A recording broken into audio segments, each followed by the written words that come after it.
30 Agustus 2023, seorang anak kecil dengan bekas luka di kaki dan tangan neken bel salah satu rumah tetangga. Kondisinya kurus, ceking, dan kelihatan stres banget. Dari dalam, seorang pria bernama Dan menjawab, "Siapa ya?" Anak ini menjawab dengan takut-takut, Halo, apakah boleh aku minta 2 bantuan?" "Kamu mau apa?" "Aku minta tolong teleponin polisi. Gak jadi deh 2 bantuan, cukup 1 bantuan ini aja." Awalnya suara Dan tuh kayak keras banget, kayak bapak-bapak yang kesel. Tapi waktu dia ngeliat di depan pintunya ada anak kecil yang kurus, ceking, penuh luka, suaranya yang tadi kesel langsung berubah jadi lembut banget. Soalnya ini anak minta teleponin polisi. "Oh, ayo nak, ayo duduk aja dulu. Tunggu sebentar ya." Dan keluarganya langsung keluar dari rumah untuk nemuin anak ini secara langsung.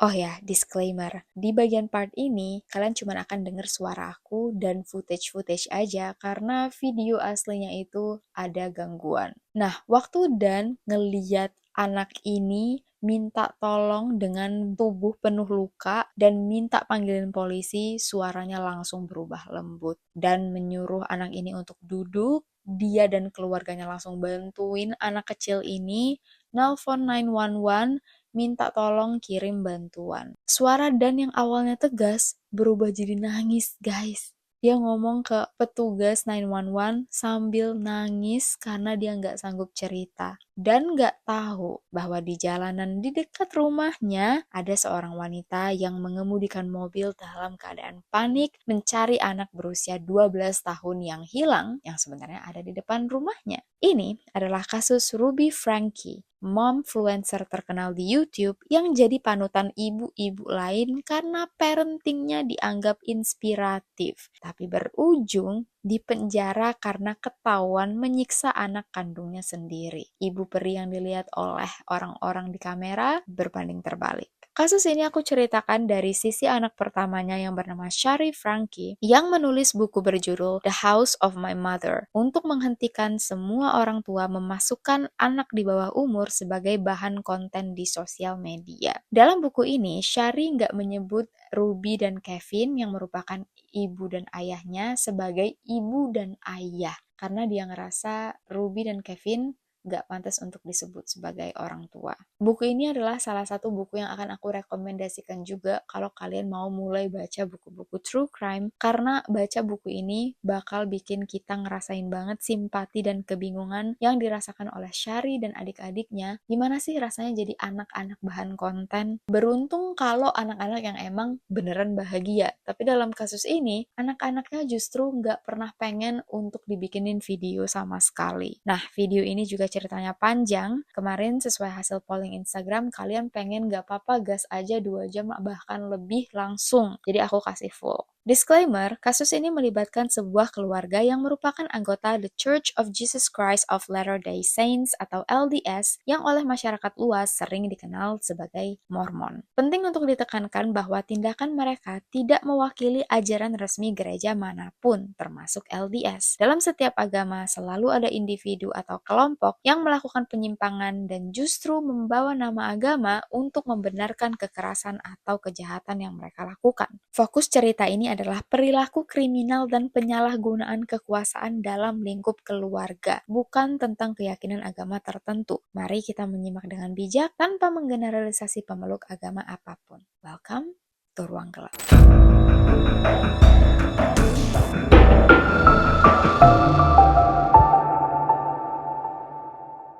Sebelum masuk ke cerita, aku ingin minta tolong ke teman-teman sekalian untuk jangan lupa subscribe Ruang Gelap supaya kita bisa segera sampai 100.000 subscribers dan makin bisa meningkatkan kualitas, makin bisa konsisten, makin sering upload, itu kan yang paling kalian inginkan. Dukungan kalian berarti banget untuk aku dan tim Ruang Gelap yang sedang berusaha untuk meningkatkan kualitas, gimana kita bisa lebih baik lagi dan bisa lebih gercep untuk mengcover konten-konten yang udah kalian request.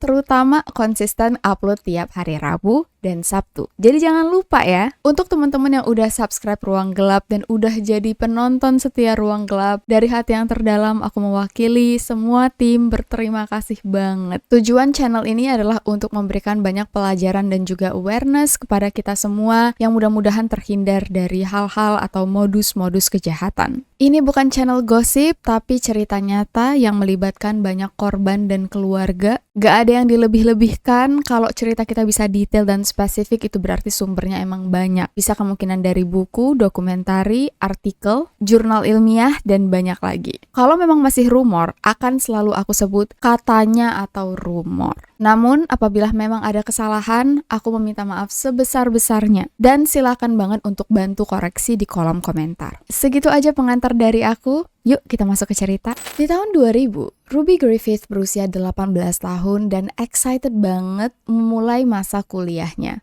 Bukan karena dia pengen belajar, tapi karena ini saatnya dia mencari calon suami. Dalam keluarga Ruby yang konservatif, dari kecil mereka udah dibilangin oleh ibu mereka bahwa yang paling mulia dari tugas wanita itu menjadi ibu. Dan kita semua setuju, ibu adalah peran yang sangat mulia. Tapi penekanan dalam keluarga Ruby sangat ekstrim. Kalau belum jadi ibu, gak akan disayang oleh ibu. Ruby sejak dulu ambisius dan pengen jadi pemain piano yang handal. Tapi cita-cita ini gak kesampaian. Sekarang dia udah dewasa, Ruby harus mengganti cita-cita. Dan satu-satunya yang kepikiran di otak Ruby, yaitu untuk menjadi ibu terbaik. Cita-cita yang mulia banget kan? Di kampus, Ruby dikenal sebagai mahasiswi yang sangat ramah, baik, cantik, dan flirty ke banyak pria-pria. Mungkin waktu itu orang kira Ruby lagi menikmati masa-masa kasmaran remaja. Padahal Ruby bener-bener serius lagi nyari calon suami. Dia ngecek semua cowok yang dia temuin di kampus dan dia nilai, cocok gak ya jadi suami aku? Setiap pagi, Ruby baca list yang ditempel di dinding kamarnya. List karakter suami idaman. Ganteng, pintar, alim, kalau lulusan teknik, nilai plus. Dan semua list ini dipenuhi oleh pria bernama Kevin Frankie yang waktu itu berusia 23 tahun dan merupakan kakak angkatan atas Ruby. Mahasiswa teknik geologi. Mereka sama-sama anggota Mormon yang serius. Religius. Sama-sama good looking dan baru 2 minggu ketemu langsung tunangan. Sebenarnya karena Ruby yang mendesak sih. Ceritanya waktu itu mereka lagi ada di pesta, ngumpul-ngumpul sama teman-teman yang lain. Ruby dan Kevin duduk di atas sofa, pegangan tangan sembunyi-sembunyi ditutupin selimut. Berbunga-bungalah si Kevin ini sampai dia sadar di sebelah Ruby ada cowok juga. Dan ternyata tangan sebelah Ruby ini pegangan sama cowok lain. Marahlah si Kevin. Dan waktu itu emang mereka belum resmi pacaran sih. Pas ditanya oleh Ruby, kenapa kamu marah? Kevin langsung minta Ruby untuk gak punya hubungan dengan cowok lain.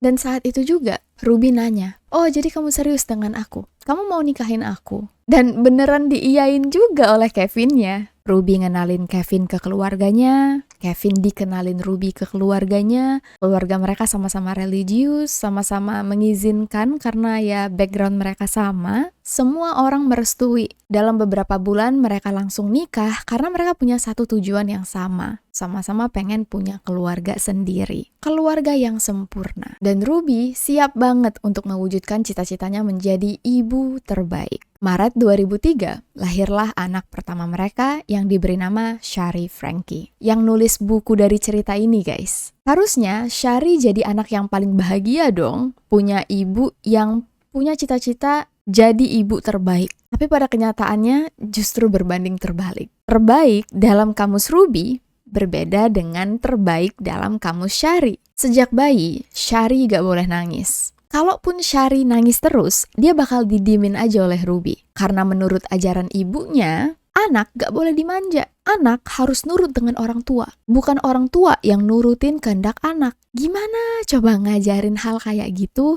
ke bayi yang usianya baru 2 minggu? Pernah Shari nangis-nangisan terus gak berhenti-henti sampai akhirnya Kevin capek. Dia bawalah si Shari ke rumah sakit dan ternyata ada infeksi. Itu saking nangis terus sampai kurus ceking itu bayi. Jadi entah kenapa dari Syari kecil dia tuh kayak udah tahu dia nggak boleh nangis. Kalian pernah denger nggak banyak yang bilang kalau anak hasil dari di luar nikah yang biasanya mau disembunyiin oleh ibunya itu pasti pas hamil nggak membelendung besar kayak anak-anak normal. Aku pernah baca, katanya tuh ini ada penjelasan ilmiahnya. Bayi tuh ngerti meskipun mereka masih dalam kandungan. Nah, Syari juga berkata hal yang sama. Dia nggak tahu gimana dia tahu, tapi dia tahu. Di dalam rumah itu, yang boleh nangis cuman satu orang, Ruby. Kalau bosen nangis, seneng nangis, sedih nangis, marah nangis, Ruby cuma senyum saat dia hamil. Waktu Syari berusia 2 tahun, adik laki-lakinya yang bernama Chad lahir.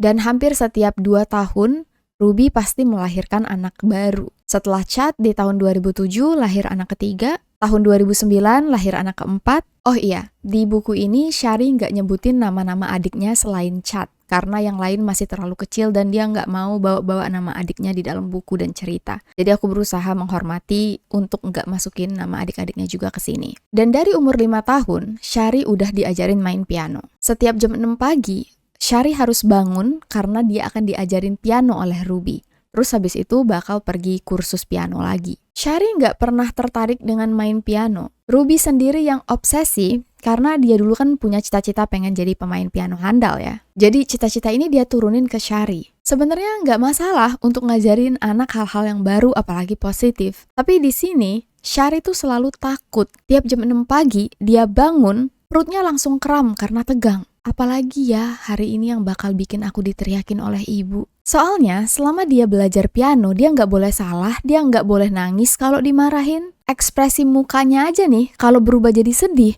langsung dikatain anak egois yang nggak bersyukur. Ini anak 5 tahun. Karena setiap pagi Syari selalu sakit perut, akhirnya dia ngadu ke ibunya. Minta tolong, kayaknya aku sakit deh bu, tiap bangun pagi perutku sakit terus. Tapi bukannya dibantuin dan disayang, Syari malah disuruh untuk ke kamar dan jangan manja. Syari bilang di dalam rumah itu cuman anjingnya yang bikin dia tenang. Tiap Ruby naikin suara, anjingnya tuh kayak langsung tahu, lari dan meringkuk di kaki Syari. Setakut itu dengan ibunya. Sampai pernah Syari dipuji oleh Ruby, "Nah, udah bagus ini kamu mainin lagu yang ini.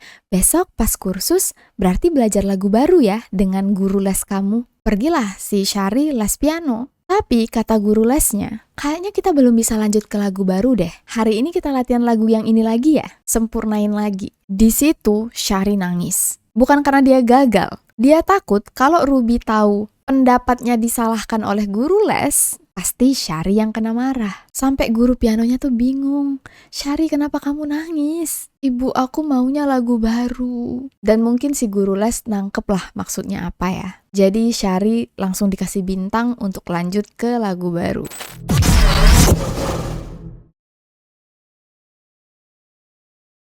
Saat satu persatu adiknya lahir, Syari sadar bahwa mereka tuh dianggap kayak proyek. Proyek untuk mencapai semua cita-cita dan impian Ruby yang gak kesampaian. Mereka tuh kayak aksesoris. Objek yang pengen Ruby bentuk dari nol. Sesuai dengan keinginannya. Seolah-olah anak-anaknya tuh gak punya hati dan keinginan sendiri. Obsesi membentuk anak yang menurut dia sempurna karena dia pengen diakui oleh orang-orang sebagai ibu terbaik, ibu yang suci, ibu yang mengajarkan agama. Biar selalu dibanggain di gereja. Hal yang sama dilakuin oleh ketiga saudara perempuan Ruby yang lain, yang udah punya anak juga, dan mereka semua tuh pada nulis blog, nyeritain tentang keluarga mereka. Dan mungkin Ruby ngerasa ini tuh saat dia untuk bisa bersinar juga. Apalagi waktu kecil dia nggak dapet perhatian dari ibunya. Ruby nggak pernah ngomong ke ibunya secara langsung bahwa dia tuh sedih, nggak pernah disayang kayak anak-anak lain. Tapi kayaknya jadi dendam yang nggak pernah disampein. Dan dia sendiri nggak sadar dia turunin ke anak-anaknya. Tapi pakai dalih keagamaan. Ruby ngajarin anak-anaknya tentang dosa, setan, iblis, yang sebenarnya nggak apa-apa.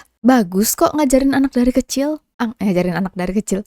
Maksudnya ngajarin agama dari kecil. Tapi mungkin caranya terlalu ekstrim sampai anak-anaknya jadi takut. Syari ngerasa dia ngapain aja tuh pasti selalu ngerasa aku berdosa. Yang lebih parah, cerita tentang iblis dan setan yang bisa memasuki tubuh manusia. Mungkin Syari terlalu kecil buat diceritain kali ya. Jadi Ruby sering bilang, kamu kalau imannya lemah, kamu banyak dosa, kamu bisa dimasuki oleh iblis. Jadi sejak kecil Syari selalu ketakutan sebelum tidur. Apalagi kalau lampunya udah dimatiin, dia sendirian dalam kamar. Dia sering banget mimpi buruk, ngerasa punya banyak dosa, ngerasa kayak banyak iblis dan setan yang sudah siap di sekitar dia mau masuk. Takut kesurupan. Pernah nih, waktu Ruby baru lahiran, ibunya Ruby datang ngunjungin bawa kado, yang berarti neneknya Syari ya. Jadi Syari ngintip di pintu, ibunya sama neneknya lagi duduk di atas kasur, dan Syari iri. Kenapa ya? Ibu aku disayang oleh ibunya, kok aku nggak disayang oleh ibu aku? Jadi pas neneknya udah pulang, Syari ngedeketin Ruby. Bu, boleh nggak kita juga jadi temen, kayak ibu sama nenek? Oh, nggak boleh.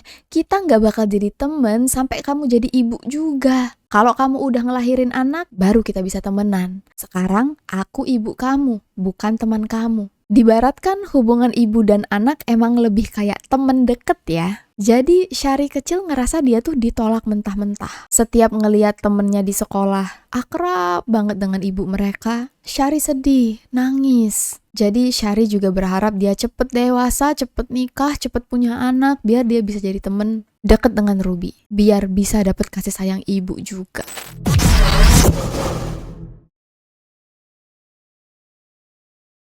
Sejak duduk di bangku sekolah dasar, kegiatan Ruby dan adik-adiknya setiap pagi itu kayak persiapan militer. Bangun jam 6 pagi, latihan piano, sarapan pagi sambil baca Alkitab, nyiapin bekal sendiri, lalu pergi sekolah dengan jalan kaki. Gak pernah diantar, gak pernah dijemput juga. Kecuali di hari ulang tahun. Khusus di hari ini, mereka bakal diantar jemput. Syari seneng banget setiap hari ulang tahunnya datang. Gini ya, rasanya diantar jemput oleh ibu kayak anak-anak lain. Syari juga sempat minta Ruby, boleh nggak Bu, hari ini kita gandengan, ibu anterin aku ke depan gerbang sekolah. Yang tentu dijawab enggak oleh Ruby. Udah jangan minta lebih Syari, kamu tuh harusnya bersyukur hari ini ibu udah anterin kamu. Aku yang cuman baca dari buku, sakit banget pas baca ini. Aku nggak tahu sih perasaan Syari waktu itu gimana, nggak bisa bayangin. Jadi setelah berkali-kali ditolak, Syari akhirnya nyerah. Harapannya untuk bisa deket dengan ibunya musnah. Dan supaya hatinya nggak semakin sakit, satu-satunya cara dia bertahan adalah dengan berhenti berharap dicintai. Untuk ngubur rasa sedih dan kesepian yang dia rasain, Syari terobsesi baca buku sejarah. Kenapa sejarah? Karena cerita sejarah tuh banyak sedihnya.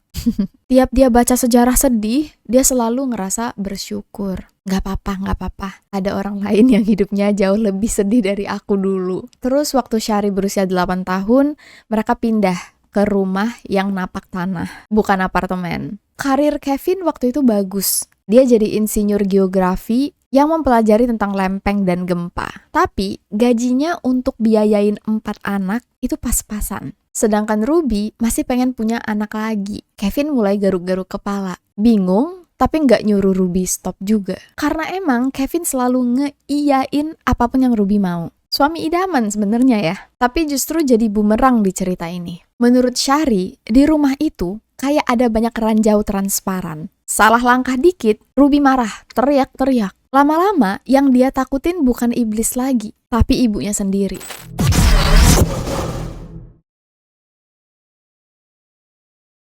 Ada sedikit banget kenangan manis yang Syari inget.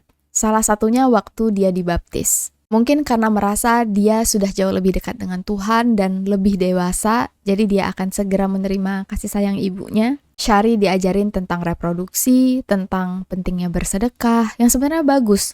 Jadi tiap pagi mereka itu duduk sarapan, baca Alkitab sambil ngobrolin agama. Dan Ruby menekankan, wanita itu cuman berharga kalau memberi, selalu memberi. Jadi kamu jangan banyak omong, jangan banyak mengeluh. Ini yang membuat Syari tuh kadang bingung, karena ibunya tuh kadang gak sesuai tingkah laku dengan omongannya. Kalau memang seorang ibu harus selalu memberi, kenapa Ruby justru marah-marah? Kalau tadi kenangan manis, ada kenangan pahit yang juga selalu terngiang di otak Syari. Waktu itu adiknya Chad berusia 9 tahun. Diam-diam masuk ke dalam kamarnya, bawa gunting. Syari nggak tahu dari belakang Chad motong rambut dia. Sedikit, karena emang Chad ini jahil banget. Di situ Chad ketawa-ketawa, tapi Syari takut. Soalnya kalau Ruby tahu, Syari pasti dimarahin habis-habisan. Tahu nggak kenapa Ruby marah banget? Ruby tuh sering bilang, Syari, rambut kamu tuh berharga. Kamu mungkin bakal dapet suami yang mau nikahin kamu cuman gara-gara rambut kamu bagus. Jadi ini alasan Ruby nyuruh Syari bener-bener jaga rambutnya baik-baik. Dan bener aja, pas Ruby tahu, Syari langsung kena marah. Yang tentunya Syari ngebela diri. Bukan aku, Bu. Chad itu yang motongnya. Sebagai hukuman, rambut Chad dibotakin di bagian tengah. Dicukur. Chad nangis. Dan Syari nangis juga karena dia kasihan lihat adiknya tiba-tiba botak di tengah dicukur.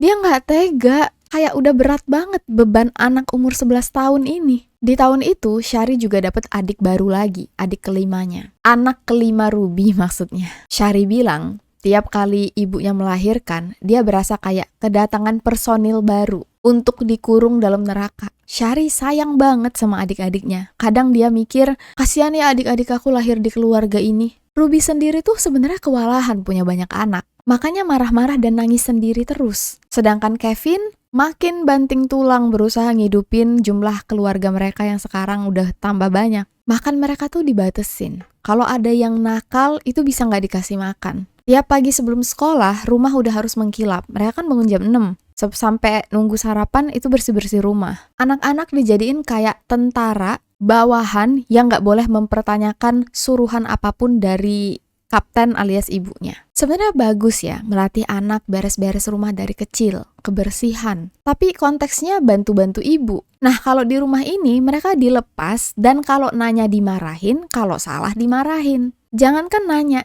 ekspresi muka berubah aja itu langsung dibilang anak egois yang gak bersyukur, yang gak hormat dengan ibu. Jangan kasih lihat aku wajah kayak gitu ya. Ini tuh demi kebaikan kamu. Kira-kira itulah yang biasa diomongin oleh Ruby. Mungkin kemarahan Ruby berasal dari stres finansial juga. Karena suatu hari, Ruby mutusin untuk ngikutin jejak adik-adiknya yang jadi blogger. Ini sebelum ada YouTube ya. Jadi Ruby bikin blog resep makanan. Meskipun kata Syari, resep-resep yang diupload di blog itu nggak pernah dimasak oleh ibunya, kecuali satu. Kalau nggak salah resep roti yang enak banget dan emang kalau itu Syari approve. Tapi yang lain nggak pernah, cuman pembohongan publik aja. Adik Ruby tuh ada 3, Julie, Ellie, Bonnie, semuanya wanita dan semuanya juga punya YouTube channel pas sampai sekarang pun masih jadi YouTuber keluarga yang upload vlog tiap hari gitu. Terakhir aku cek masih upload video mereka. Dan mereka itu mulai nge-YouTube di tahun 2011, zaman-zaman vlogging masih mulai baru-baru terkenal. Jadi adik-adiknya duluan yang dapat duit dari YouTube, mulai dapat AdSense, punya banyak subscribers. Jadi kalau kalian mikir,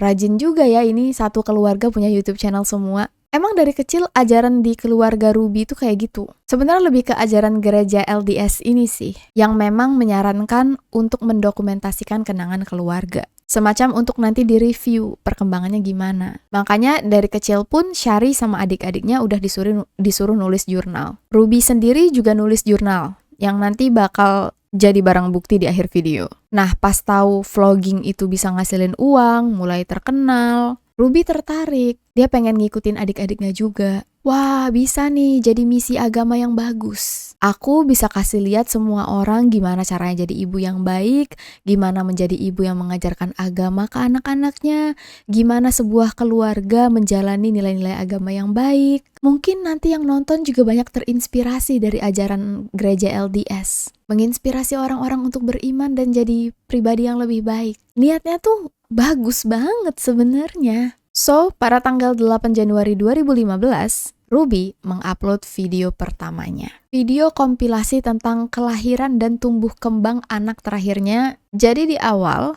dimasukin dulu video lama tahun 2013 waktu mereka gender reveal. Lokasinya di dapur, mereka lagi mau potong kue. Kevin nanya, "Oke, jadi hari ini kita mau merayakan apa?" Dijawab oleh adik Syari, "Kita bakal ngeliat adik dalam kandungan ibu, cowok atau cewek?" Dipotonglah kuenya.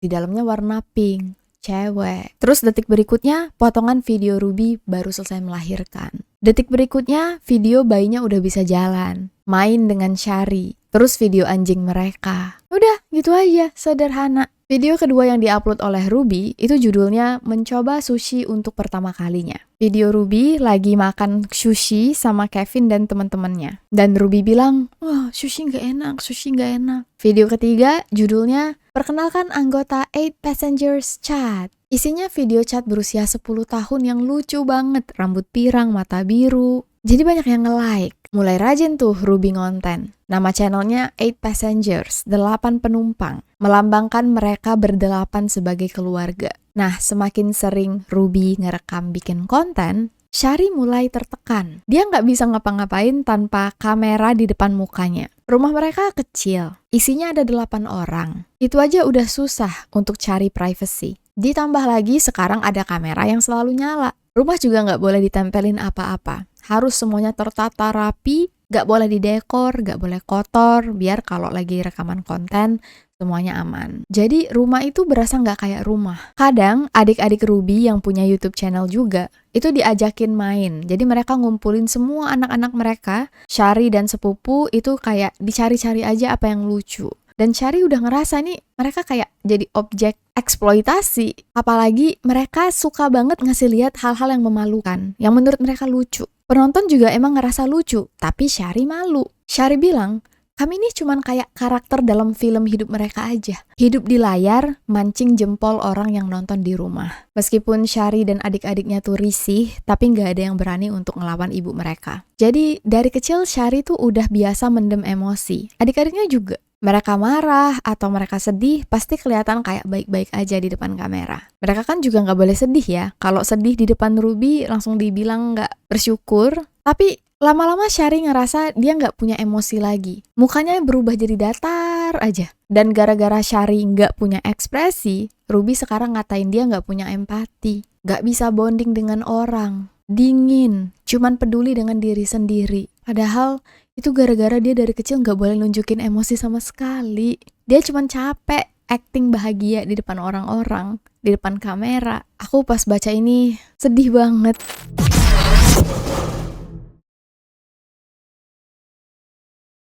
Nah, di YouTube itu kita baru bisa dapat uang dari iklan kalau udah mencapai 1000 subscribers dan sudah ditonton 3000 jam. Jadi di awal-awal konten tuh belum ada penghasilan. Channel 8 Passengers butuh waktu 6 bulan sampai mereka bisa dapat memenuhi syarat-syarat ini. Awalnya cuma Ruby yang excited ngevlog. Tapi setelah uang pertama mereka cair, jumlahnya sebenarnya sedikit. Tapi Kevin mulai menyadari bahwa ternyata hobi Ruby ini menghasilkan uang. Jadi Kevin juga mulai aktif di depan kamera. Awalnya dia sering males ngomong.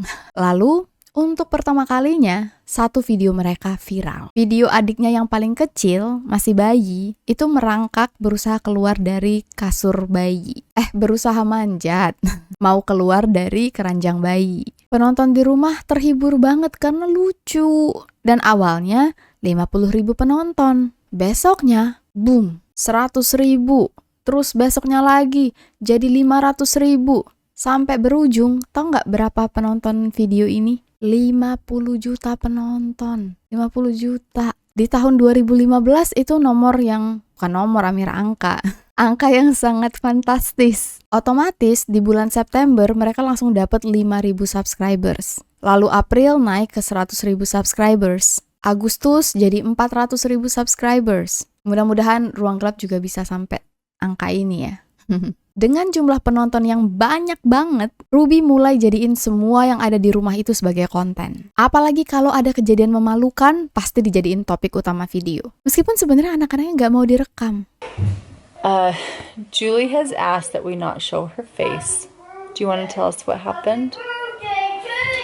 I think I may have already explained it. Her face looks very sore. Mereka pertama kali dapat endorse rice cooker. Wah, seneng banget. Dari yang awalnya kalau belanja selalu ngirit, sekarang mereka dapat banyak banget kiriman barang yang mereka nggak pernah beli, nggak pernah minta, bahkan kadang nggak dibuka saking banyaknya. Shari waktu itu nggak percaya. Ini beneran keluarga kita kaya raya gara-gara Ruby. Gara-gara Ruby bikin konten di rumah, bukan gara-gara Kevin yang tiap hari riset tentang gempa dan lempeng tektonik yang sebenarnya jauh lebih bermanfaat bagi Shari. Enggak sih, bagi semua orang.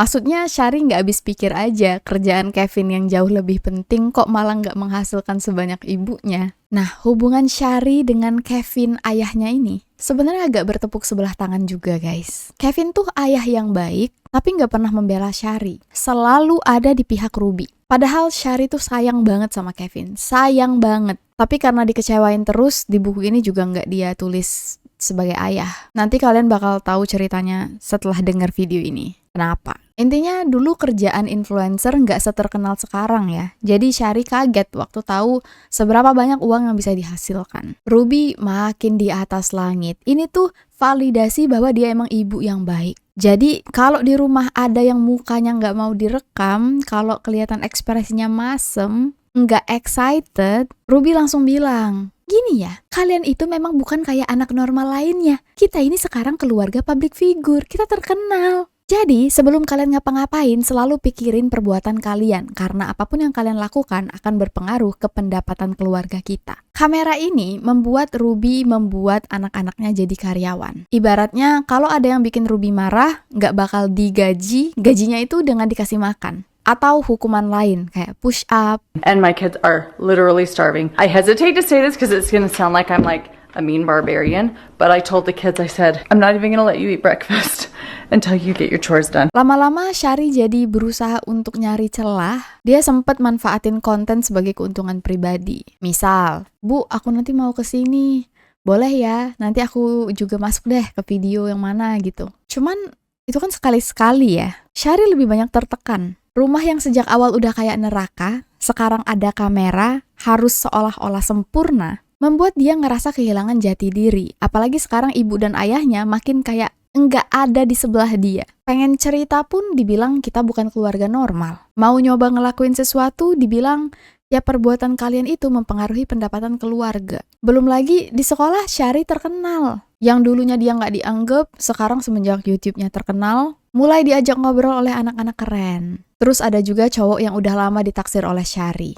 Ngajak Syari ngobrol, pertama kalinya. Dan berujunglah mereka ini deket kayak gebetan ya. Syari seneng, akhirnya dia punya kegiatan kayak teman-teman normal lainnya. Ada orang yang merhatiin dia. Tapi kedekatan ini dilakukan sembunyi-sembunyi karena Syari emang nggak boleh punya pacar. Nah, karena ilmu agama Syari ini kuat, dia tuh sebenarnya tahu apa yang dilakuin oleh mereka tuh dosa. Ulang, dia ngelarang perintah ayah dan ibunya. Dia nggak seharusnya pegangan tangan, ciuman. Dan ibunya juga bilang punya rahasia tuh dosa. Jadi meskipun Syari seneng, dia juga tertekan. Mungkin ini ya pentingnya jadi orang tua yang terbuka dengan anak. Syari juga sering nulis di jurnalnya, kenapa ibu nggak sayang dengan aku? Apakah dulu aku pernah ngelakuin hal yang buat ibu kesel? Makanya dia nggak mau deket-deket aku kali ya? Apa karena aku kurang senyum? Atau aku terlalu sarkastik? Terlalu sok pintar? Terlalu egois? Apa pernah aku secara nggak sengaja ngeliatin wajah kesal waktu ibu aku lagi bercanda? Di rumah sedih, di sekolah sedih. Dia sadar dia udah lama nggak ngerasa bahagia. Terus di sekolah diajarin lah apa itu kesehatan mental. Dia baca-baca buku dan dia nemulah kata depresi. Di situ dia mulai mikir, apa mungkin jangan-jangan aku depresi ya? Banyak sebenarnya yang dilalui oleh Syari yang bikin dia gak bisa senyum. Yang berujung Syari kemudian SMS Kevin di sekolah. Tulisannya, ayah aku depresi. Aku nggak mau hidup lagi. Yang untungnya dibales oleh Kevin. Makasih ya udah ngasih tahu ayah. Ayo kita hadapi ini bersama-sama. Meskipun waktu balik ke rumah, Ruby marah. Udah kamu jangan aneh-aneh lah. Kamu itu cuman perlu tidur yang cukup, olahraga yang cukup, diet, makan yang sehat. Tapi ini tuh untuk pertama kalinya Syari dibelai oleh Kevin. Jadi dia seneng. Nah, salah satu sumber depresi Syari waktu itu karena dia ngerasa nggak ada orang yang paham mengalami apa. Coba kalian lihat video ini. Like, you know, get rid of my pets, kids. I would not object. You want me to send you away? Sherry's like, oh no, don't hate me. Give me to a new owner. Semua orang yang nonton ngefans dengan keluarga ini, nganggep mereka tuh keluarga yang bahagia, sempurna. Padahal orang-orang nggak tahu rumah itu kayak neraka. Ibunya kejem, tapi yang orang tahu malaikat. Di depan kamera sempurna. Kadang Syari mikir, apa mungkin aku yang nggak bersyukur ya? Apa mungkin ini emang salah aku? Syari pertama kali mens divideoin, diumumin di video. Padahal kan nggak tahu kalau sekarang, tapi zaman dulu kan tabu ya. Masih malu. Syari diem-diem nanya, "Bu, aku boleh nggak cukur bulu ketek, cukur bulu kaki?" Malah dibikin video, diumumin guys. Your legs and armpits, and I never said that. I don't Wait, want to. you don't? Julie, you should shave your I think your armpits need to be shaved more than your legs do. When you start Let me see. speaking, when you start getting BO, Bayangin ya, masa-masa remaja dimana kita tuh kebingungan mengontrol emosi, awkward, jadi tontonan dan bahan lucu-lucuan orang. Mana teman-teman sekolahnya nonton lagi. Ruby juga pernah ngide, "Mau nggak kamu, alis kamu ibu cukur, biar bagus." Syari nggak nolak karena dia tahu pasti nanti dimarahin. Dicukurlah alisnya. Gagal guys. Hilang setengah.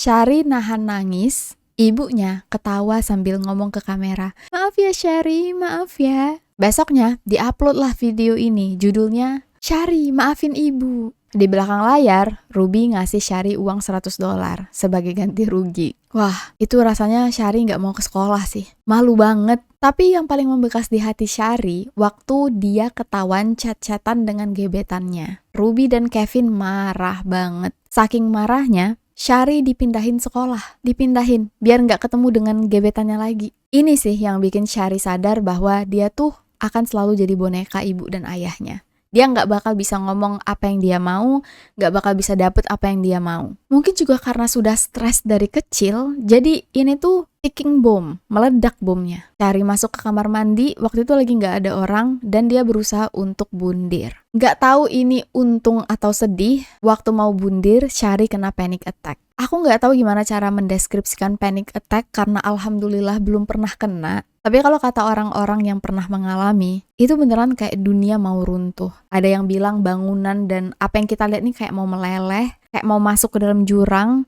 jantung deg-degan banget, napas jadi pendek, berasa susah bernafas, dada jadi sesak, kayak mau jatuh, pingsan, sampai otak mikir, apa ini ya rasanya mau mati? Apa ini saatnya aku meninggal? Serangannya memang cuma beberapa menit, tapi rasanya lama banget. Dan bikin trauma, takut kejadian lagi. Nah, semenjak insiden panic attack ini, Syari akhirnya dibantuin Kevin untuk ngobrol dengan psikolog. Psikiater. Jadi terapis namanya Dr. Winters. Karena Dr. Winters ngobrol juga dengan orang tuanya, Syari nggak berani untuk cerita soal Ruby. Dia ceritain juga sedikit-sedikit aja soal les piano, dipindahin sekolah, dan emang Syari berangsur-angsur ngerasa lega, kayak akhirnya dia punya orang untuk dicurhatin dan cerita. Di hari terapi, Syari selalu excited, gak sabar pengen ketemu Dr. Winters. Tapi suatu hari, Ruby tiba-tiba memberhentikan terapi ini. Secara sepihak. Alasannya, Ruby bilang, "Kamu itu cuma cari perhatian." Gitu aja harapan dan kebahagiaan Syari satu-satunya hilang.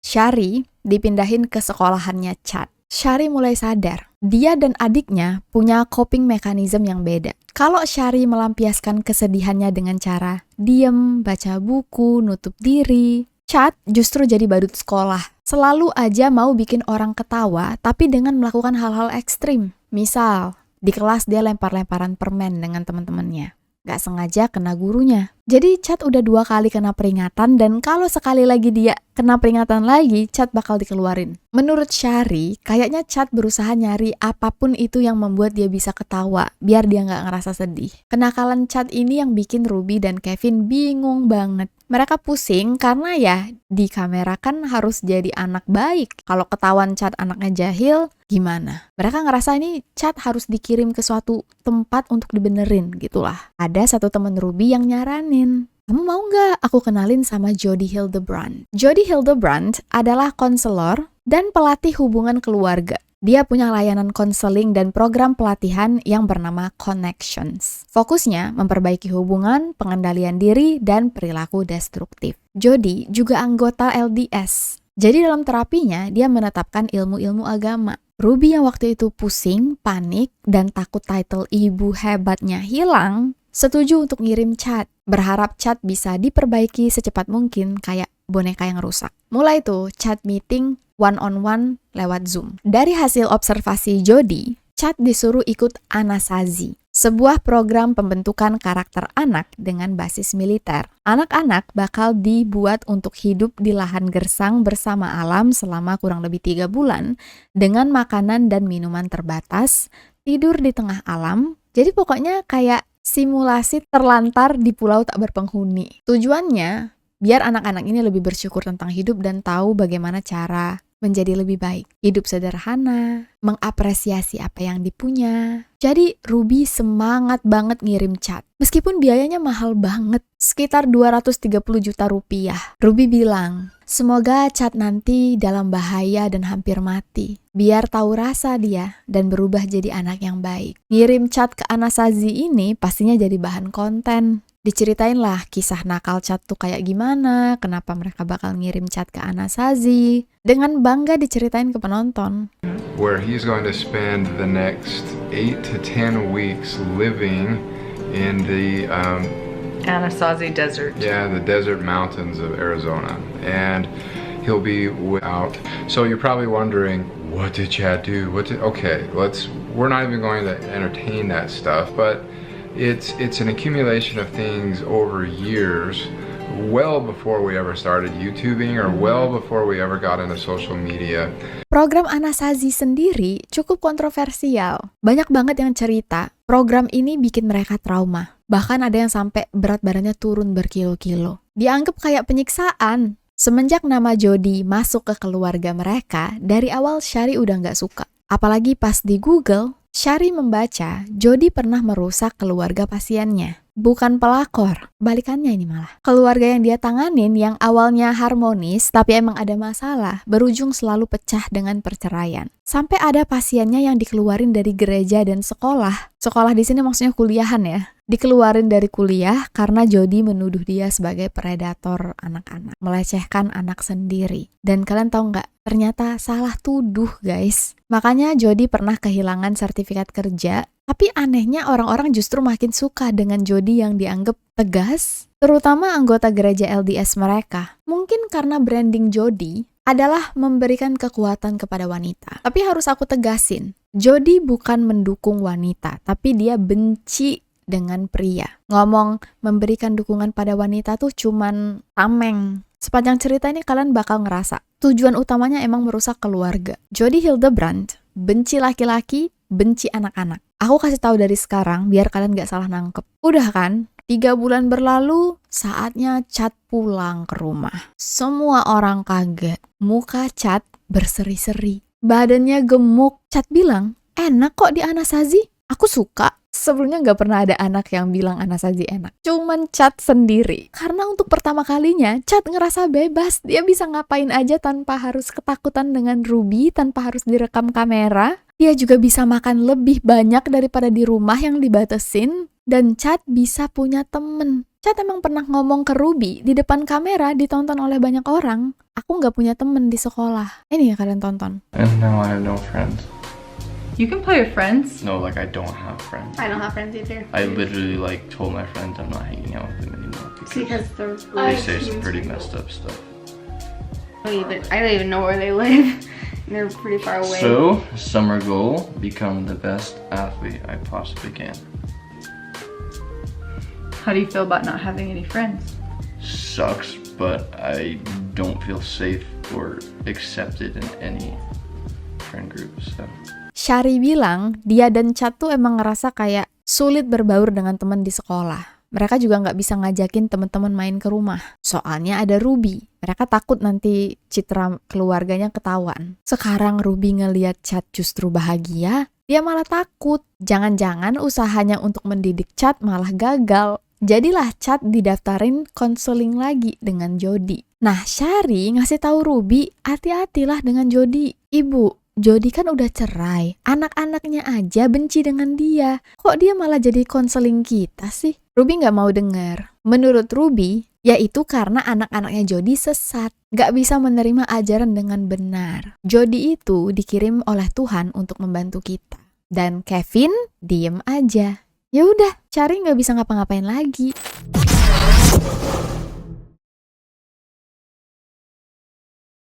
Tiba-tiba, Ruby pengen ikutan kelas konseling juga dengan Jody. Biayanya kira-kira tuh sekitar 60 juta. Jadi wajar lah ya, Jody punya rumah mewah di Ivins, itu harganya 5 juta dolar. Besar banget. Sampai ada ruang bawah tanah untuk nyimpen makanan dan peralatan siap-siap kiamat. Ini juga yang dilakuin oleh Ruby dari dulu. Mereka tuh punya persiapan kiamat. Mungkin arti kiamat agama mereka beda dengan yang aku maksud kiamat ya. Jadi menurut mereka kalau kiamat datang, mereka harus sembunyi di bawah tanah, mereka udah punya makanan buat dikonsumsi selama sembunyi. Selama bertahun-tahun. Dan mungkin karena Ruby ngelihat seberapa keren Jody yang kaya, agamis, ya kan?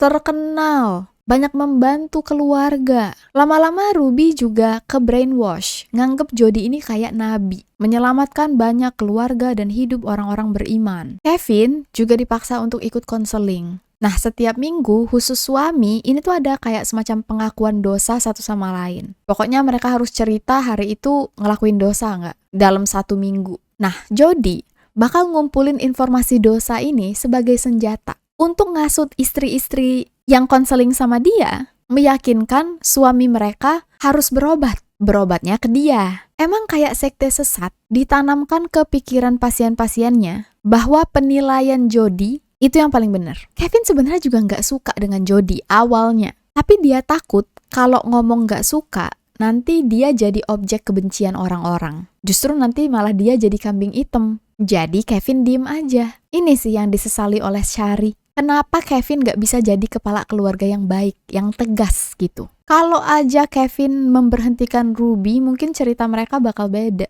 Semenjak ikut kelas Jody, di rumah itu semuanya yang dilakuin harus atas izin Jody. Nama Jody sekarang jauh lebih sering disebut daripada nama Tuhan. Mereka juga diisolasi dari orang-orang yang gak sepemikiran. Meskipun sama-sama satu gereja, tapi kalau bukan grup konselingnya Jody, itu dianggap mereka tuh gak tahu apa yang sebenarnya. Tidak tahu mana yang benar. Jody menyuruh mereka untuk gak bergaul dengan orang-orang yang sudah dikelabuhi oleh kebohongan. Agak mirip dengan cara Ruby ngajarin Shari, Jody juga ngajarin keluarga-keluarga ini apa aja yang dosa. Hampir semua yang dilakuin tuh dosa. Suami ngobrol dengan teman kerja wanita, selingkuh. Istri muji tukang pos ganteng, selingkuh. Hobi scroll Instagram ngeliatin cewek-cewek cantik, ketagihan pornografi. Terus semua yang dituduh selingkuh dan ketagihan pornografi disuruh untuk ikut kelas khusus lagi, bayaran lagi. Dan nanti dipisahkan dari keluarga masing-masing selama 6 bulan. Wajar kan hampir semua anggota ini berujung cerai, tapi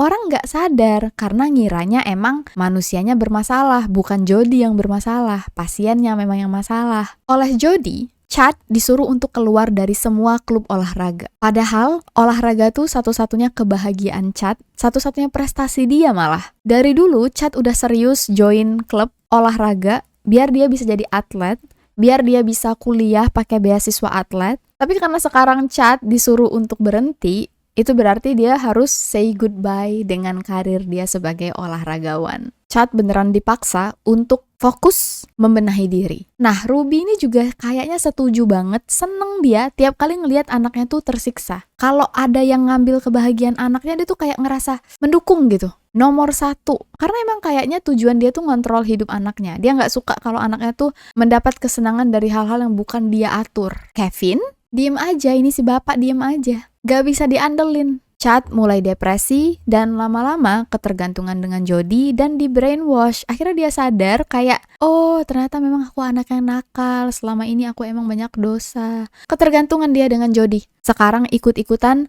semuanya Jody. Ruby mulai ngapus satu persatu nomor adik-adiknya, nomor orang tuanya, ibunya. Nganggep mereka semua tuh orang sesat. Beneran putus hubungan, sampai keluarganya pun bingung. Kenapa tiba-tiba Ruby ini menjauh? Tapi karena emang mereka tinggalnya itu cukup jauh-jauhan, aku juga nggak ngerti ya dinamika mereka sebagai kakak beradik tuh gimana. Di buku ini Shari nggak begitu deket dengan tante-tantenya. Yang bisa Shari lihat, ibunya tuh mulai bisa nunjukin luka masa kecil. Untuk pertama kalinya Ruby ngeliatin rasa kesel dengan ibunya. Kenapa ibunya dulu gak sayang sama dia. Tapi sekarang Ruby nuduh Shari sama kayak ibunya dulu. Sama-sama gak bisa membangun hubungan dengan dia. Sama-sama gak punya empati. Ini yang Syari bingung. Bu, dari dulu aku yang ngemis-ngemis, ibu nggak ngasih. Sekarang kok malah nyalahin aku, ya kan?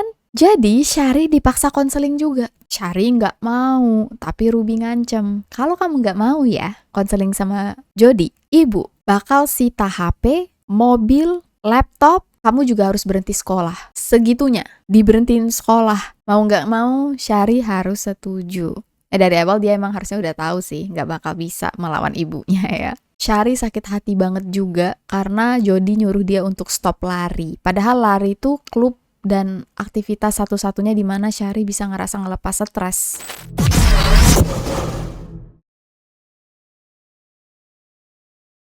Mulailah Syari diajarin oleh Jody gimana caranya hidup dengan kebenaran. Syari, menurut penilaian aku, kamu ini anak yang songong. Kamu harus selalu berpikir yang terburuk. Jangan mentang-mentang kamu pintar, kamu selalu merasa bakal lulus tes. Coba sekali-sekali kamu pikir, gimana ya kalau aku tidak lulus tes? Ajarannya tuh nggak masuk akal. Jadi Syari dipaksa untuk berpikir yang terburuk, jangan terlalu percaya diri, jangan merasa paling benar. Sebenarnya nggak boleh sombong tuh kan bener ya, tapi caranya dan pemahaman penetapannya dalam kehidupan tuh aneh. Sebagai anak yang nggak pernah dapat perhatian, Syari sadar di konseling ini dia tuh bisa dapat perhatian yang detail. Dia juga bisa dapat validasi. Kalau dia cerita yang bagus-bagus, dia dipuji. Kalau dia cerita yang jelek, dia dimarahin. Jadi sebagai anak yang dari dulu haus validasi, sebenarnya ada kebutuhan yang terjawab setelah konseling ini. Tanpa sadar, Syari juga ikut ke brainwash. Dia sempat ngejauhin teman-temannya, sempat nyeramahin gurunya juga.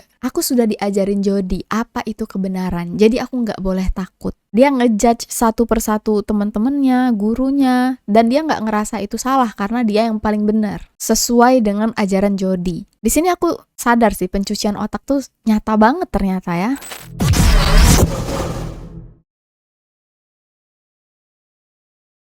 Tahun 2019, channel mereka punya 2,5 juta subscribers. Dengan jumlah subscribers sebanyak ini, brand deals yang banyak, mereka bisa beli rumah baru yang jauh lebih mewah, besar, rumah 3 lantai yang ada 6 kamar tidur, 7 kamar tidur, 6 kamar mandi. Bener-bener channel yang sangat sukses. Sampai di bulan Januari 2020, ada satu video yang merubah dan merusak semuanya. For 7 months and then you give it back like a couple weeks ago. I don't think our viewers know that. You've been sleeping on a beanbag. I was sleeping on a beanbag since October, and they gave my room back like 2 weeks ago. Oh, I'll give you the reason why I lost my bedroom. Dalam video ini, Ruby dan Chad ngobrol. Terus ke kamera Chad cerita, aku udah 7 bulan gak punya kamar. Kadang tidur di atas beanbag, kadang di atas lantai. Terus Ruby ketawa. Kayaknya kita belum cerita nih ke penonton. Mereka pada belum tahu. Ruby ketawa-ketawa dan nyeritain lah ke penonton apa yang terjadi. Padahal sebenarnya Chad tuh balas dendam. Secara halus ngasih tahu ke penonton mereka tuh gak bahagia. Tapi karena Ruby udah ngerasa selalu benar, di dalam kolom komentar selalu dipuji, jadi Ruby gak ngerasa. Apalagi semenjak konseling dengan Jody, semua kelakuannya kan di-approve ya, dibenarkan. Jadi Ruby gak ngerasa takut dikritik oleh orang-orang. Jalan hidup dia udah yang paling benar. Oh iya nih, jadi Chad aku hukum. Karena dia ngeprank bangunin adiknya jam 2 subuh, ngomong kita bakal pergi ke Disneyland, padahal enggak. Makanya aku suruh Chad untuk tidur di ruang tamu selama 7 bulan, gak dikasih apa-apa, kadang di lantai, kadang dia pakai beanbag. Ada yang bilang, editornya nih sengaja bikin video ini meng-highlight cerita Chad yang dihukum di 7 bulan tidur di lantai. Soalnya udah sering ngeliat behind the scene-nya Ruby yang beda banget dengan di layar. Jadi kayak pengen bantuin Chad untuk ngasih tahu ke penonton siapa sih ibu mereka yang sebenarnya. Dan bener aja kali ini penonton marah. Keterlaluan banget. Anak remaja badan tinggi disuruh tidur di beanbag di atas lantai. Anak remaja loh, butuh privacy. Masa yang gak dikasih kamar? Seenggak-enggaknya sharing room lah. Ini beneran di ruang tamu. Video ini viral. Ruby dicap sebagai ibu aneh. Dan mulai tuh banyak yang speak up. Kalian gak ngerasa ya emang dia sering banget aneh? Aku tuh takut mau ngomong karena dia dipuji-puji. Tapi coba deh kalian lihat video-video sebelumnya. Dan terkuaklah satu persatu kata-kata Ruby yang sebenarnya tuh emang aneh. Cuman dulu orang gak sadar. Salah satunya, Ruby pernah ditelepon oleh guru salah satu anaknya yang masih kecil. Umur 4 tahun ya anaknya ini. Gurunya bilang, "Halo Bu, maaf saya nelpon. Anak ibu hari ini kok nggak bawa makan siang ya?" "Oh iya Bu, di rumah aku setiap anak itu wajib untuk nyiapin bekal mereka sendiri. Tadi pagi sih aku tanya dia katanya bawa bekal. Nah berarti dia bohong Bu. Ini bener dia nggak bawa makanan." "Iya, anak ibu nggak bawa makan, nggak bawa bekal. Gimana Bu, mau ibu anterin makanan kah?" "Oh jangan Bu, biarin aja, biar dia kelaparan." Itu jawaban Ruby. Terus ke kamera dia ngomong, "Aku harap guru dan teman-teman anakku gak akan ngasih dia makanan biar dia tahu rasa dan belajar." Ini anak umur 4-5 tahun. Kalau udah 20 tahun mungkin ya udah kali ya. Tapi banyak juga yang bilang gak ada ibu di dunia ini yang mau anak mereka kelaparan. Gak ada. Jadi Ruby dikecam habis-habisan. And hopefully nobody gives her food and nobody steps in and gives her a lunch. Saking viralnya kasus ini, video-video lama diulek-ulek oleh netizen, diedit, di-cut, dikumpulin jadi satu. Kevin yang kerja di kampus, dia emang neliti di kampus gitu, kena somasi guys. Dia tiba-tiba aja muncul petisi untuk mecat Kevin. Saking viralnya, karena nganggep menyiksa anak. Begitu channel 8 Passengers kena cancel, fokus Ruby pindah ke Jody. Dia upload video pun malah dihujat.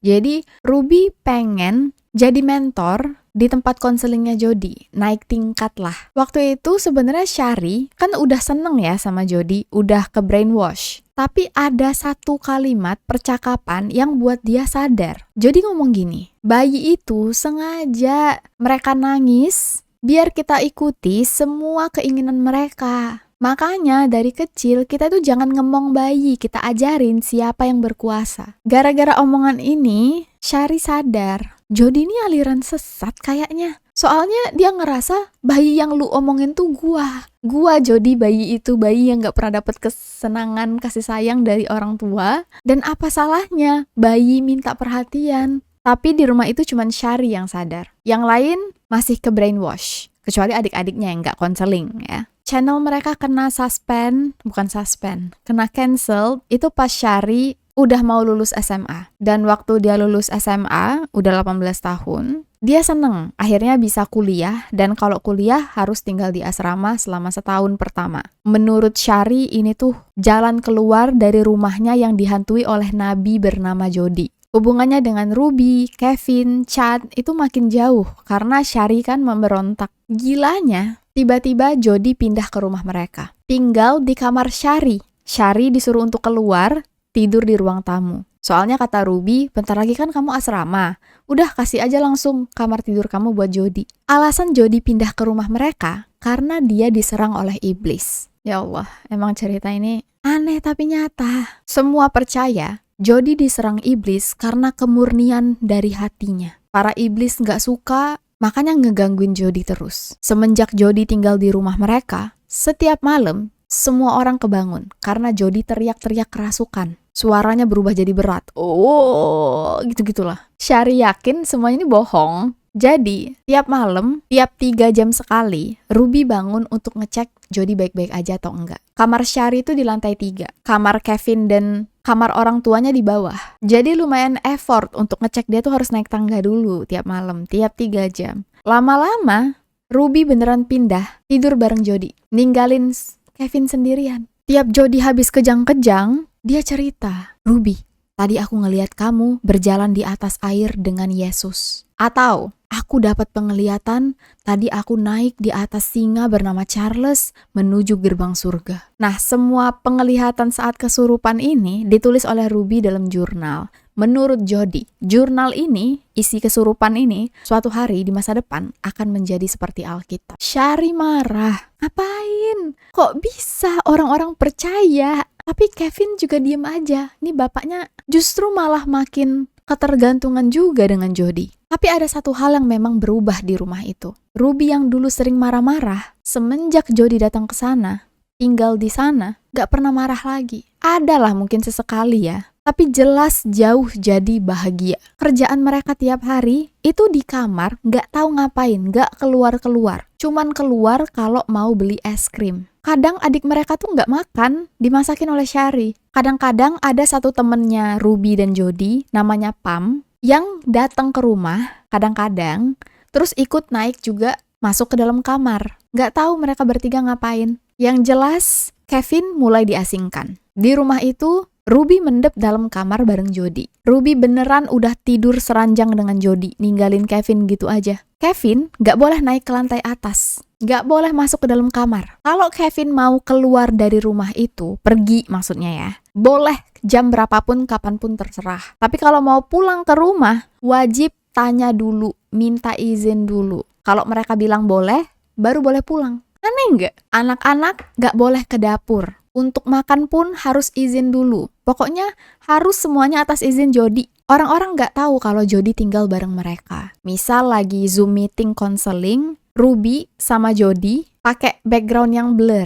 Biar orang gak tahu mereka tinggal bareng. Tinggal sekamar malah ya. Dan waktu itu Ruby udah jadi mentor. Dia udah punya pasien sendiri. Bayangin gak tuh orang sakit jiwa jadi mentor orang yang lagi kesusahan? Apa gak semuanya pada makin kacau? Mereka berdua baru rekaman bareng kalau bikin video YouTube. Berhubung 8 Passengers udah dihujat, Ruby dan Jody bikin channel baru tentang ajaran konseling mereka. Sekarang di keluarga ini, ibu udah gak ngurusin anak-anak. Harusnya masih ada ayah ya. Tapi Kevin juga gak ada di situ. Dia ada di rumah, tapi gak pernah bertingkah kayak ayah. Karena Kevin sibuk memperbaiki dirinya sendiri. Sibuk ngelakuin apapun yang disuruh oleh Jody. Mereka bahkan gak tahu bahwa Shari waktu itu tuh keterima semacam kerja sambilan sambil nunggu kuliah mulai dengan bapak-bapak petinggi gereja. Umur bapak-bapak ini udah 50 tahunan, namanya Derek. Derek ini punya bisnis dan karena dia tahu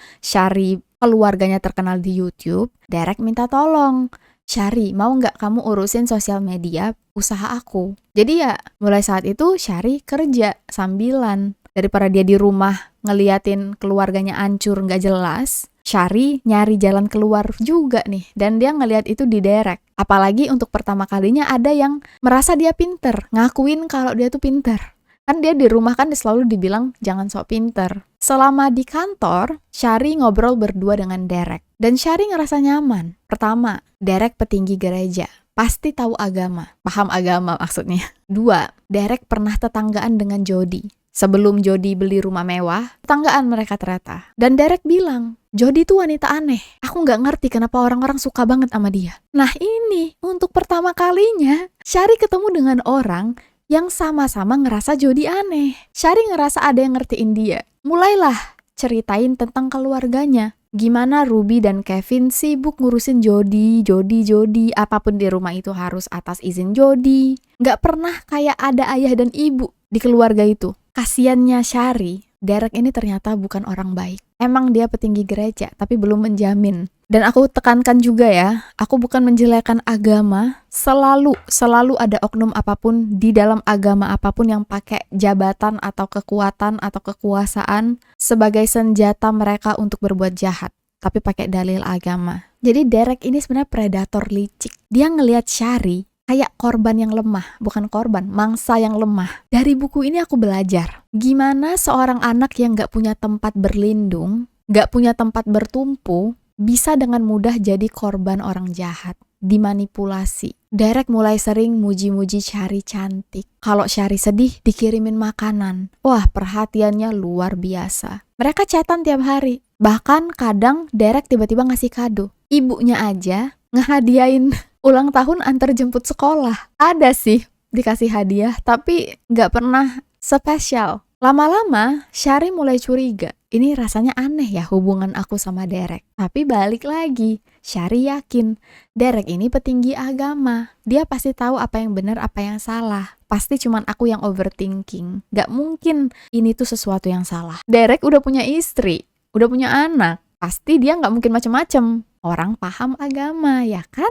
Dan mungkin Shari juga takut kehilangan Derek, satu-satunya teman dia cerita. Orang yang melihat dia berharga, yang ngerti posisi dia, yang tahu kondisi keluarganya. Bahkan perjalanan Shari ke kantor Derek tuh kayak dari neraka ke surga. Nah sebenarnya selain Derek, Shari tuh punya guru yang sering dia curhatin juga. Dan dia percayain banget. Nama guru ini Mr. Haymon. Mr. Haymon dan istrinya tuh baik banget. Tiap Shari main ke rumah mereka, langsung disambut kayak anak. Meskipun mereka udah punya anak sendiri, tapi Derek selalu menghasut Shari. Kamu tuh jangan gangguin keluarganya Mr. Haymon. Mereka tuh sebenarnya cuman gak enak aja untuk nolak kamu. Di dunia ini, yang peduli sama kamu tuh cuman aku. Jadi kalau ada apa-apa, ke aku aja, jangan ganggu mereka.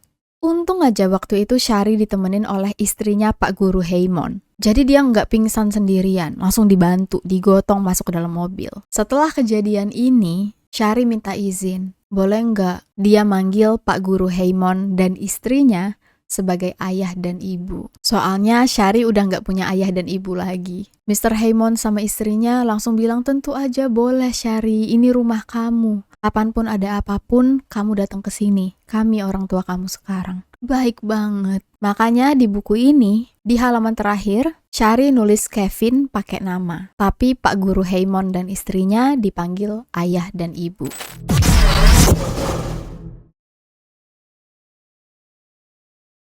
Ada satu hari waktu Shari mau ngambil buku di dalam kamarnya yang udah jadi sarang Jody dan Ruby. Kebetulan, dua wanita ini lagi keluar beli es krim. Dibukalah oleh Shari, kamar itu jadi kayak gimana sih? Remang-remang guys. Penuh dengan lilin, minyak urut, persis kayak kamar orang bulan madu. Malamnya, dia ngelihat gerak-gerik ibunya. Gak terlalu dideskripsiin di buku, intinya Shari hampir mau muntah. Malam jam 2, dia sadar ibunya punya hubungan lebih dengan Jody. Padahal Ruby dan Jody benci banget dengan homoseksual. Bisa-bisanya mereka sendiri yang homo. Shari ngerasa beruntung, kuliahnya dimulai. Jadi dia udah keluar dari rumah, tinggal di asrama, gak perlu mikirin kepikiran hal-hal aneh. Seenggaknya gak dilihat deh. Meskipun sebenarnya ya kepikiran juga. Tapi untuk beberapa saat dia sempat ngerasa bebas. Ada suatu waktu, Shari pulang ke rumah untuk ngambil barang. Dia ngelihat Kevin ada di taman. Kevin badannya kurus, ceking. Ekspresi mukanya tuh kayak hilang. Tahu gak sih kayak orang gak punya motivasi hidup? Itu kondisi Kevin waktu udah lama gak ketemu dengan Shari. Kevin gak nyambut Shari kayak excited. Udah lama gak ketemu sama anak. Malah waktu Shari ngomong mau masuk ke kamar ngambil barang, dilarang oleh Kevin. Nanti dulu, kamu SMS dulu ibu kamu minta izin. Mungkin di titik itu sih, Shari sadar keluarganya itu udah gak terselamatkan lagi. Dia peluk semua adik-adiknya, tapi dia tahu dia gak bisa ngapa-ngapain ya, baru anak kuliahan semester 1. Nah, selain mikirin masalah di rumah, Shari juga punya masalah lain. Derek mulai melecehkan dia. Awal kejadian tuh sebenarnya waktu Shari tiba-tiba panic attack di kantor Derek. Shari gak bisa nafas, gak bisa gerak, lagi kumat, ditenangkanlah oleh Derek dengan cara, yaitu digrepek-grepek, dilecehin, katanya untuk menenangkan. Shari nggak tahu kenapa dia nggak bisa ngejauhin Derek waktu itu. Dia tahu salah tapi dia nggak bisa ngejauh. Mungkin karena dia udah nggak punya siapa-siapa lagi. Derek sering ngajarin Shari hal-hal aneh dan selalu ngomong, aku ini paham agama, kamu jangan takut. Ini nggak dosa kok, aku cuma ngajarin kamu gimana cara menyenangkan suami kamu nanti. Jijik banget, pokoknya jijik banget. Shari sempat pengen cerita ke Kevin dan Ruby apa yang dilakuin oleh Derek ke dia. Tapi ngelihat Ruby dan Kevin kayak gitu, kondisi keluarga mereka aja hancur. Adik-adiknya diajarin Jody bahwa anak itu gak boleh menuntut masa kecil yang bahagia. Bingung gak kalian? Waktu Natal, adik-adiknya yang kecil gak dikasih kado. Soalnya masih kecil, gak boleh nuntut banyak-banyak. Emang Jody benci anak-anak. Makan mereka sama, masih dibatesin. Padahal makanan beku mereka bertumpuk di bawah ruang bawah tanah. Sampai banyak yang expired dibuang. Ibaratnya Kalau belum bisa mereka kaya sih, nggak mungkin nggak bisa nyetok makan. Ya, makanan tuh dijadiin cara untuk mengontrol adik-adiknya di rumah harus nurut. Ada waktu dimana Shari ngebelain adik-adiknya habis-habisan banget. Dia kasihan soalnya. Dan berujung Shari diusir. Shari depresi berat. Hubungannya dengan keluarga hancur. Sama Derek dia tahu itu dosa dan gak bener. Tapi dia bingung gimana cara lepas. Shari akhirnya cerita ke uskup gereja. Yang untungnya ngasih terapi gratis. Tapi uskup ini gak tahu ya masalah Shari apa. Shari cuma ngomong dia depresi. Dipertemukanlah Shari dengan psikiater bernama Dana. Shari seneng banget. Meskipun dia belum bisa cerita semuanya, dikit-dikit dulu, namanya juga baru kenal, tapi dia ngerasa ini awal dari dia bisa sembuh. Shari ingat di tahun 2022, untuk terakhir kalinya, Ruby, Kevin, adik-adiknya kumpul bareng untuk foto keluarga. Di sini semua orang udah beda. Ruby nggak mau foto berdua sama Kevin. Kevin udah bukan orang yang dia kenal lagi, cuman diem aja kayak manusia yang gak punya keinginan apapun dalam hidup ya. Hasil foto mereka nih kata si Shari aneh banget, gak kayak keluarga. Kenapa Jody gak ikut foto bareng? Soalnya Jody udah balik pindah ke rumahnya yang mewah itu. Shari sebenarnya agak lega, sempet berharap Jody udah pindah, harusnya keluarga kita bisa balik lagi nih. Tapi pas ngelihat muka bapak, ibu, adik-adiknya dia udah tahu aja sih. Ini bentar lagi keluarga ini bakal hancur. Bener aja, terbukti dalam beberapa bulan, tiba-tiba Kevin nelpon Shari. Shari, ibu kamu menyarankan aku keluar dari rumah selama setahun untuk berbenah diri. Aku akan ajak Chad pergi keluar dari rumah, soalnya kami sama-sama egois. Shari bilang dia ngerasa jiwanya ada yang mati pas denger bapaknya ngomong kayak gitu. Shari nangis. Untungnya dia bisa kabur dari asrama ke rumah Mr. Hayward sama istrinya, sama anak-anaknya juga. Kaburlah ke rumah keluarga si Mr. Hayward ini.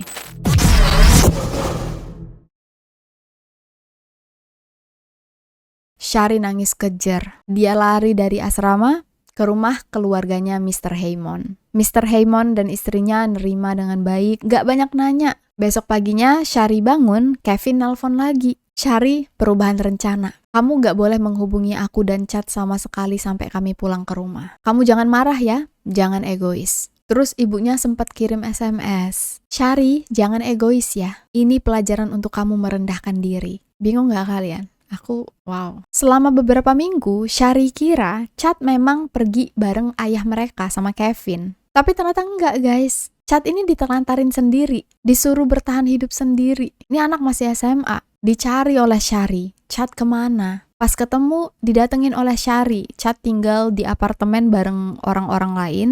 Shari udah seneng ngeliat adiknya lagi. Tapi Chad justru marah. Dia bilang, Shari, kamu harusnya gak boleh ketemu sama aku. Kalau ibu tahu, ibu pasti bakal marah. Chad ngunci diri ke kamar. Ninggalin Shari gitu aja. Bingung banget. Ruby langsung ngirim SMS. Shari, kamu sudah membohongi aku sejak lama. Sekarang aku paham kenapa kamu selalu menghindar untuk bicara denganku. Kamu gak sanggup menghadapi kebohonganmu sendiri. Buatku sudah jelas kamu gak tertarik lagi menjadi bagian dari keluarga ini. Kamu memilih menjauh sambil diam-diam berusaha menyakiti anggota keluarga lainnya. Aku merasa sangat sedih dan kehilangan atas pilihanmu.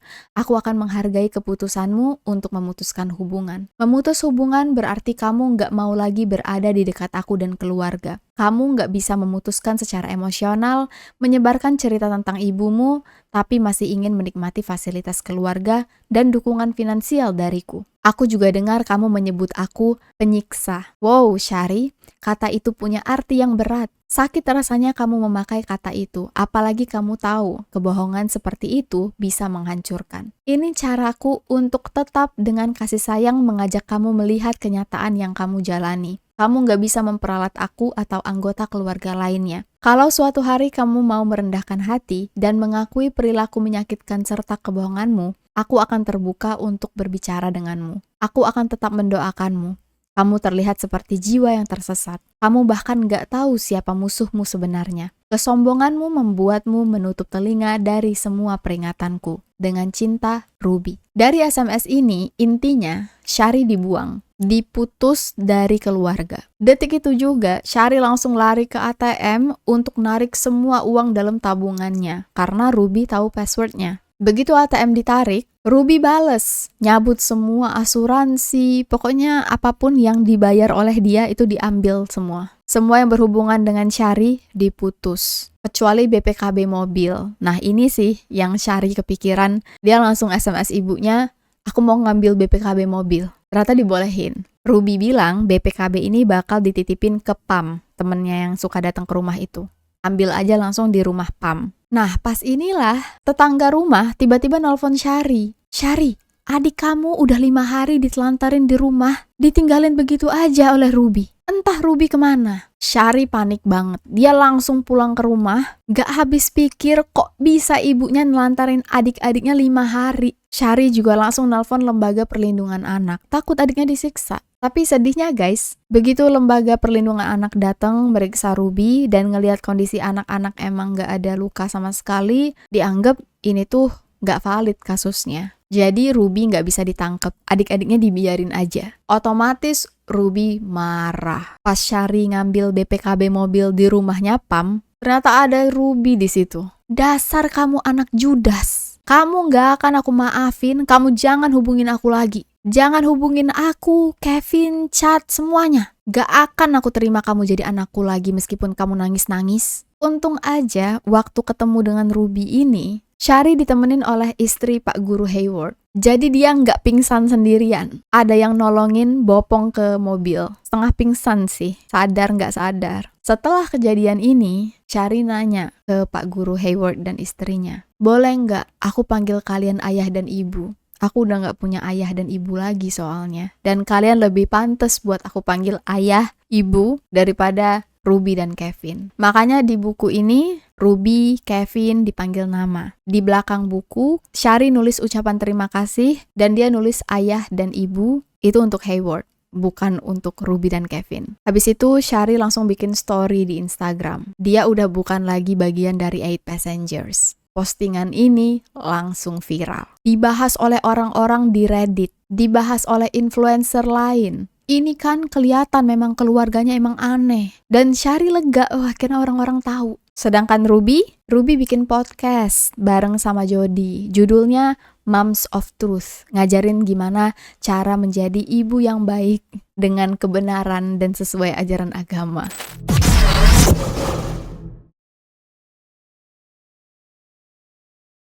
I'm Jody Hildebrandt. And I'm Ruby Frankie. How to recognize behaviors that are in truth rather than distortions. How fast do you see truth? Do you see truth in the moment, or do you interact with your child and then you go to bed and then at 2 a.m. you wake up and you go, wait a minute, I just got played. Setelah dikeluarin dari keluarga, sebenarnya Syari nggak mau peduli lagi. Tapi waktu tetangga tiba-tiba nelpon, bilang bahwa semua adik-adiknya udah dicabut keluar dari sekolah, Syari nggak bisa diem. Anjing keluarga mereka ternyata dibuang keluar supaya adik-adiknya nggak punya alasan keluar dari rumah untuk ngajak anjing jalan-jalan. Ibaratnya adiknya kayak disekap, nggak boleh kemana-mana. Syari nelpon lagi lembaga perlindungan anak, ngelaporin ibunya. Nggak ibu lagi sekarang. Ngelaporin Ruby. Dan kali ini, lembaga perlindungan anak berusaha untuk ngumpulin bukti. Selama sebulan, Syari bolak-balik interview, ngasih bahan, ngasih bukti. Tapi karena memang nggak ada kekerasan secara fisik, jadi dia harus ngumpulin bukti yang lebih kuat. Untungnya tetangga juga bantuin ngasih kesaksian. Dan sempat berharap akhirnya adik-adiknya bakal diselamatin. Tapi berujung menurut lembaga perlindungan anak, Ruby belum terbukti melakukan penyiksaan.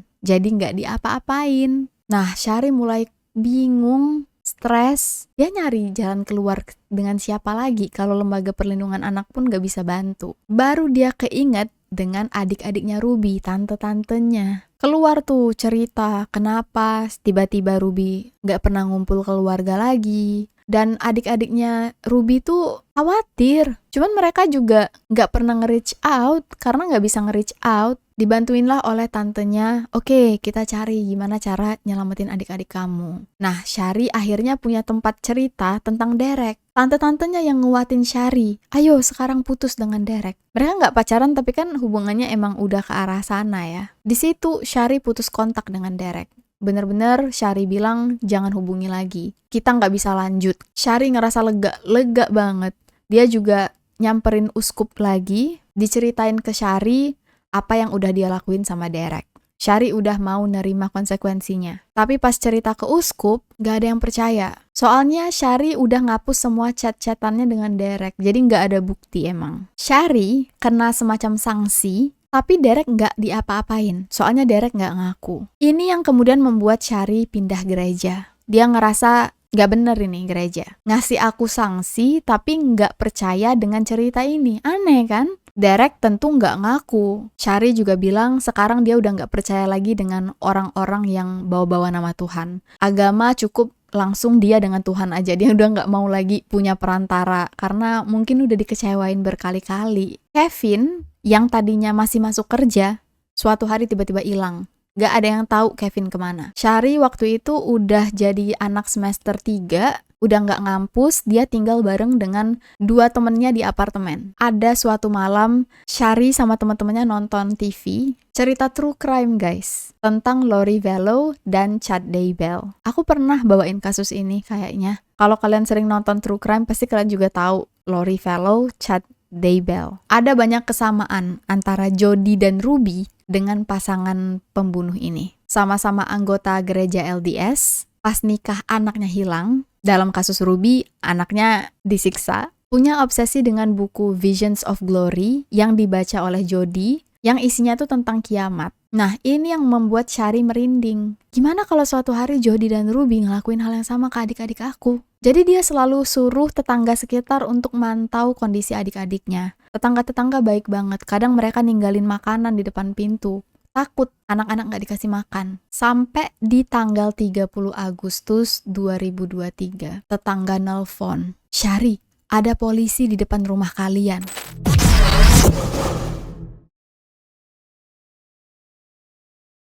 Seperti yang kalian lihat di awal video, salah satu adik Syari ngetuk pintu tetangga untuk minta tolong. Selama berhari-hari, sudah disekap, gak dikasih makan, dan tetangga yang ngebukain itu, ternyata tetangganya Jody. Adiknya ini disekap di dalam rumah Jody, bukan rumah Ruby. Karena Ruby ternyata udah semacam tinggal bareng dengan Jody di rumah itu. Jadi mereka emang udah tinggal di rumahnya Jody. Kalau kalian lihat, wilayah rumahnya Jody ini gersang. Emang dia tuh tinggalnya di gurun. Jarak antara satu rumah ke satu rumah lain, tetangga, itu jauh banget. Dan emang gak banyak rumah di situ, cuman rumah-rumah orang tertentu aja. Jody cuman punya 2 tetangga. Adiknya Syari sebenarnya udah ngebel tetangga yang satu lagi, tapi lagi nggak ada di rumah. Makanya dia ngebel tetangga si Dan ini, yang alhamdulillah untungnya bukain pintu. Kalau aja nggak dibukain, itu adiknya udah nggak punya harapan lagi, karena udah nggak ada tetangga. Jalan kaki nyari tetangga lain tuh jauh banget. Polisi langsung dipanggil, begitu 911 ditelepon,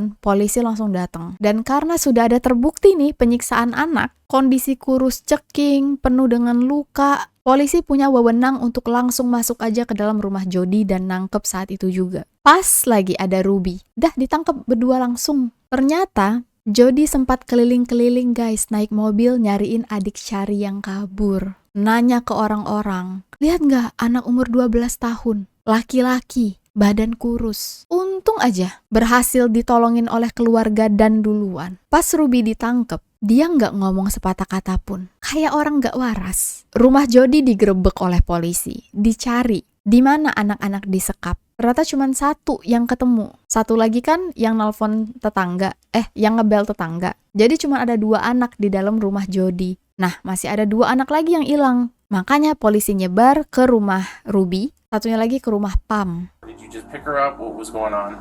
Well, I'm having guests coming and she came and did some cleaning for me. You have a warrant for my house? Specifically for you. For you and the child. Yeah. Okay. So, What is going on? as of right now, I'll just need you to give your phone to your husband.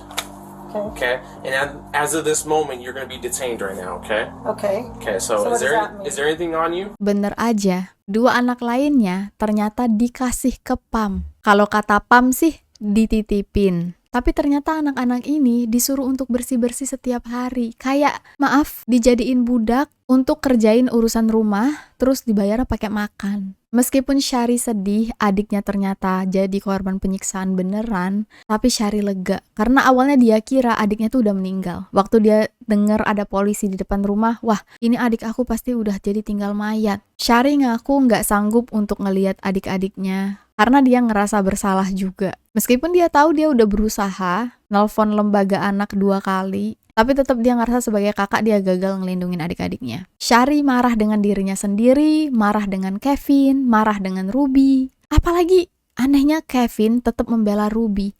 Yang pertama Kevin tanya Ruby, bukan anak-anaknya. Waktu Jody dan Ruby ditangkap, Ruby bela Jody mati-matian. Ruby baru berubah pikiran, baru ngubah statementnya waktu dia tahu bisa dihukum sampai 30 tahun. Most upsetting thing is that I am completely misunderstood. That is the most horrible feeling. Poor Jody, they misinterpret her, they misunderstand her. Nah, dia langsung ubah cerita. Dia bilang, aku tuh di brainwash oleh Jody. Aku dimanipulasi. Sampai di persidangan, Ruby minta maaf ke Tuhan, tapi dia nggak ada minta maaf ke suami maupun anak-anaknya. Nggak ada sama sekali. Jurnal Ruby jadi bukti nyata. Tiap hari ternyata Ruby nulis apa aja yang dia lakuin ke anak-anaknya. Mulai dari nggak dikasih makan sebagai hukuman, dipaksa kerja kayak budak, dilakban, dan ada salah satu anak yang ditenggelamin karena katanya Ruby yakin anaknya dimasuki oleh setan dan gak bakal ngasih setan makan. Emang udah kena jiwanya, bukan jiwa, sakit jiwanya udah kena. Baik Ruby dan Jody untuk mendapatkan hukuman yang lebih ringan, menyatakan mereka bersalah. Jadi tuntutan mereka karena udah ngaku bersalah, masing-masing itu 1-30 tahun di penjara untuk setiap tuntutan. Mereka kan ada 4 tuntutan karena ada 4 anak. Jadi kalau di total mereka di penjara itu sekitar 4-90 tahun. Masing-masing. Hukumannya tuh nggak langsung berapa, tapi dikasih rentang 4-90. Kita nggak tahu kapan mereka bakal bisa keluar. Ditangkapnya Jody semacam jadi obat bagi keluarga pasien yang pernah dirusak. Soalnya sekarang semua suami yang pernah dituduh selingkuh, kecanduan porno, itu bisa ngasih tahu orang-orang bahwa mereka tuh enggak. Mereka cuman dijebak aja oleh Jody yang pengen ngerusak. So, setelah Ruby ditangkap, Syari, Kevin, dan Chad mulai balik ke rumah. Meskipun Kevin masih membela Ruby, meskipun Chad masih mau teleponan dengan Ruby dari penjara, seenggak-enggaknya mereka sudah mulai mencari tahu ternyata keluarga mereka ini sakit. Jadi mereka sudah menyadari dan menerima bahwa mereka butuh terapi. Mungkin butuh waktu bertahun-tahun untuk bisa pulih. Jadi mereka terima aja kenyataan bahwa ini yang terjadi dan biar sembuh perlahan-lahan aja. Mereka mulai bersih-bersih rumah, makan makanan apapun yang mereka mau, sebanyak apapun. Gak perlu lagi ngikutin aturan A, B, C, D, E di rumah itu.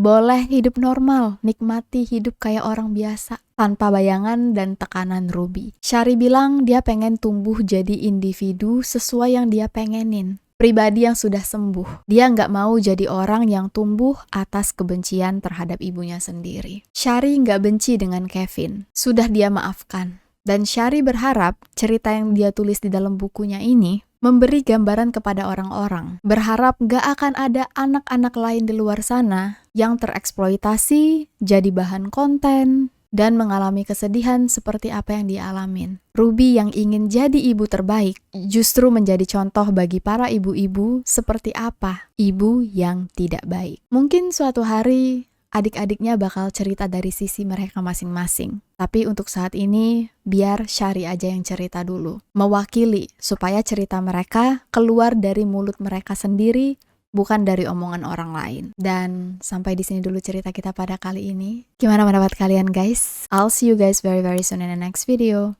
Please stay safe, take care, and stay alive.